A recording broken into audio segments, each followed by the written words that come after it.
Diddy's chief of staff, Kristina Khorram, has now broke her silence. And this is the first statement that we've heard from Kristina Khorram after Diddy's arrest and after she was named in multiple lawsuits with Diddy. Kristina Khorram finally broke her silence and said, "For months, horrific accusations have been made about me in various lawsuits regarding my former boss. These allegations of my involvement are causing irreparable and incalculable damage to my reputation and the emotional well-being of myself and my family. I have never condoned or aided and abetted the SA of anyone, nor have I ever given anyone substances. The idea that I could be accused of playing a role in or even being a bystander to the SA of anyone is beyond upsetting, disturbing, and unthinkable.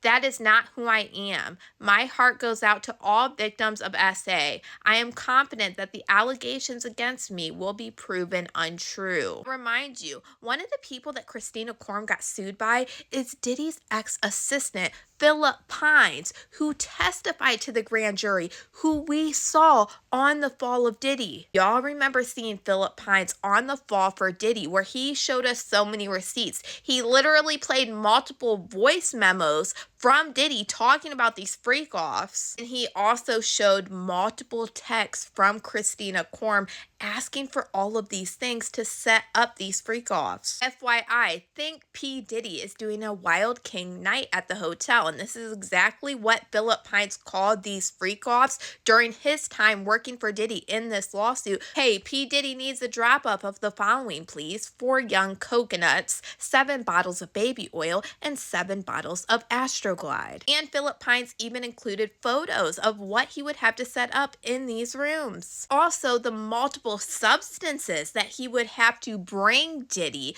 to these rooms. And I think this is the main reason why just the other day in Diddy's court hearing, he said that he needed to bring in an expert for a pharmacologist. Their job is to investigate how substances interact with each other in the body and also how they can be absorbed, which makes me think about the baby oil or even being put in drinks. And just this list, which is prescription medicines, is kind of wild. So let's go over this real quick. The first prescription medication on this list is used to treat seizure disorders, but it can also be used before surgery and medical procedures to relieve anxiety. It can cause paranoia and impair memory, judgment, and coordination. The next one is used to treat insomnia or jet lag. Next one is used to treat erectile dysfunctions. This last one, again, is used to treat seizures, panic disorders, and anxiety. And same as the other one, it can cause impaired memory, judgment, and coordination. And this is some of the prescription medications that Philip Pines was asked to take to the room,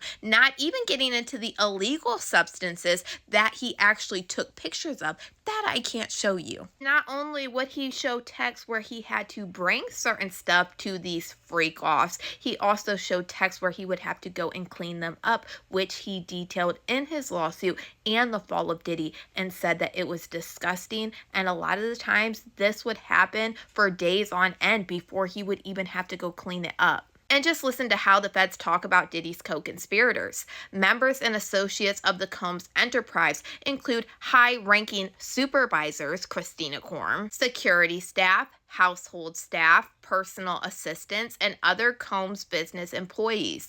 They facilitated the freak-offs and, among other things, booking hotel rooms for the freak-offs, stocking the hotel rooms in advance with the freak-off supplies, including controlled substances, baby oil, lubricant, extra linens, lighting, and cleaning the hotel rooms after the freak-offs to mitigate room damage. Also said that they would arrange for the travel for victims and the commercial workers and Diddy to and from these freak-offs, and they would also resupply Diddy with requested supplies, delivering large sums of cash to Diddy to pay the commercial workers, and scheduled the delivery of IV fluids. And that sounds exactly like everything that assistant detailed, not only in his lawsuit, but also on the fall of Diddy. Now we finally have Kristina Khorram coming out of the dark and saying, "I was no way involved in any of it."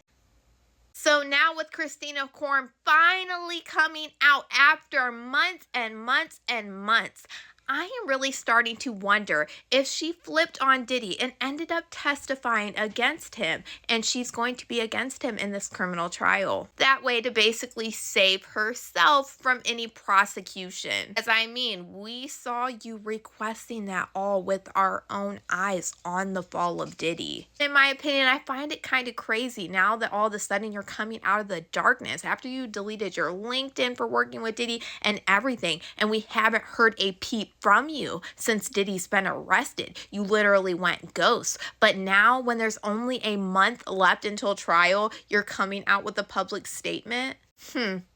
I don't know, but it sounds like we're going to figure out soon if you started talking on Diddy or if you're going to be one of Diddy's co-conspirators. But y'all let me know what you guys think about all this in the comments.